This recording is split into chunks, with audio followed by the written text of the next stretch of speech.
field, to the Ooh. studio, to your eyes, as I scratch my eye, to your ears. Welcome back.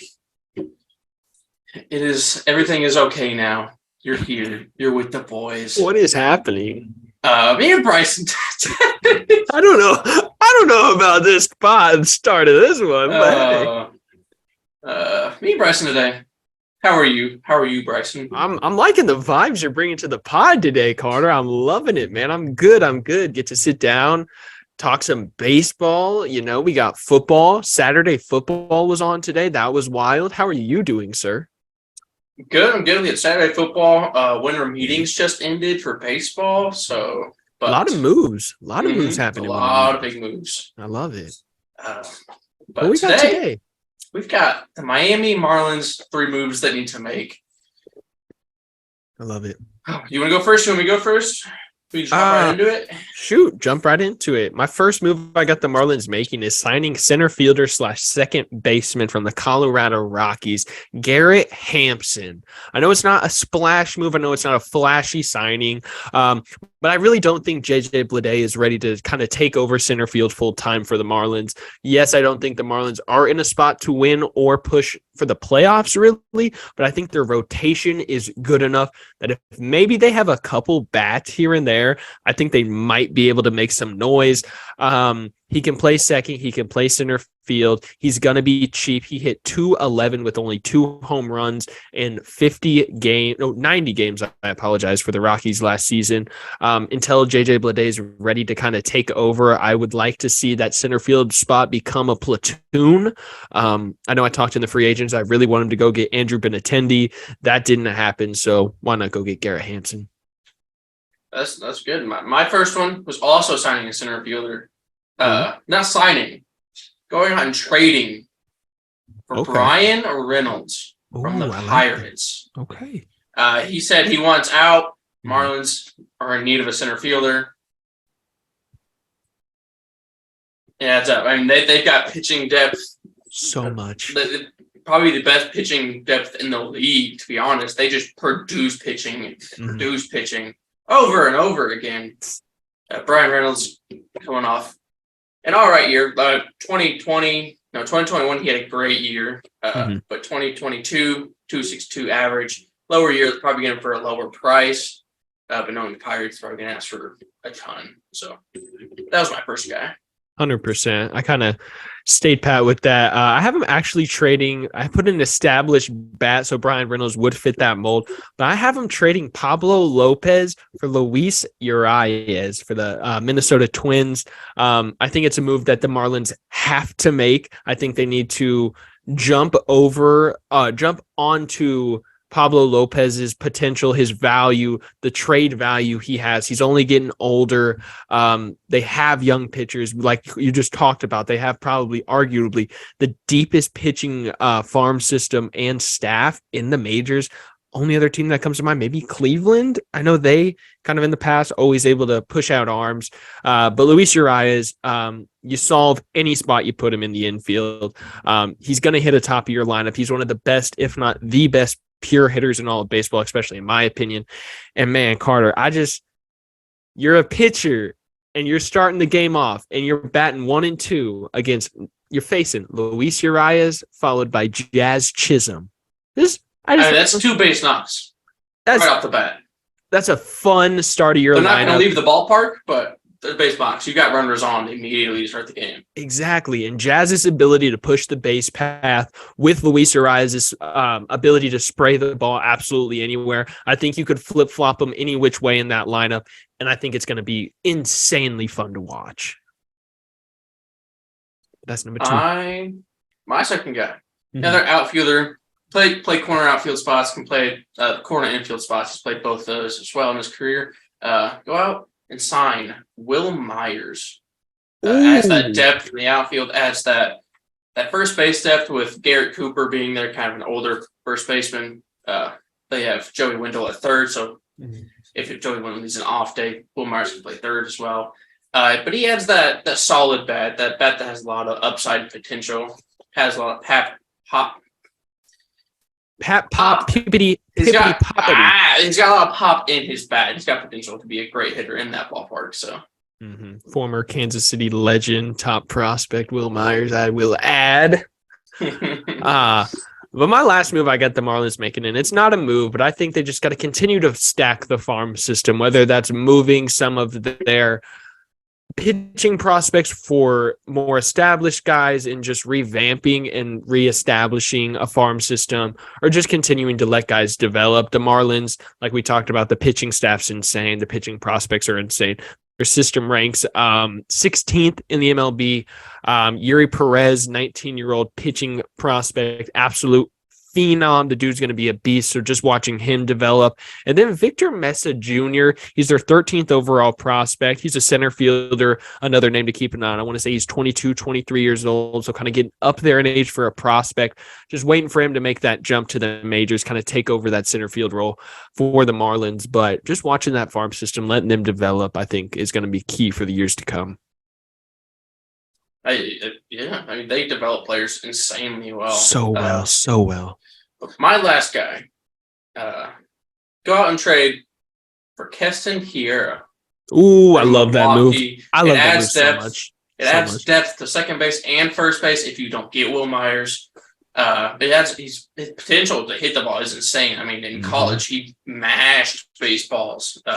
UC Milwaukee. What'd you say? You go to UC Irvine, right? Do you know off the top of your head? Yeah, UC Irvine. Look at that. Big Keston guy, sorry.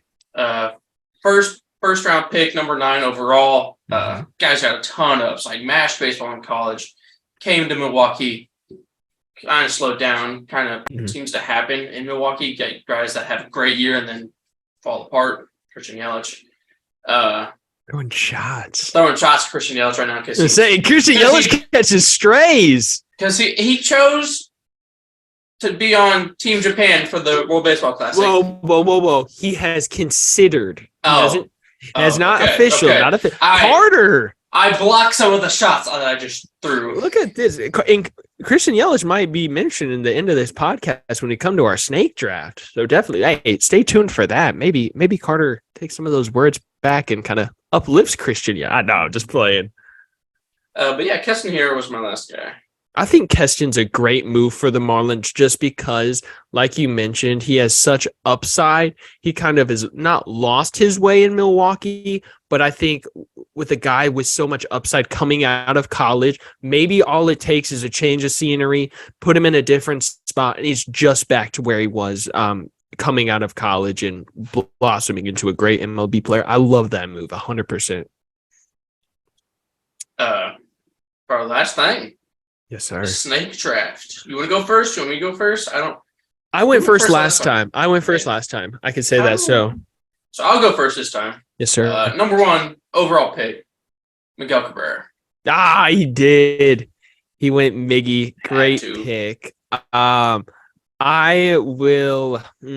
Okay, so this is just players, correct? It's not just their Miami Marlins or Florida Marlins. As long as they play. I'm going to say as long as they played with that team, at some point, it counts. Okay. One game? Pick. Sure. Why not?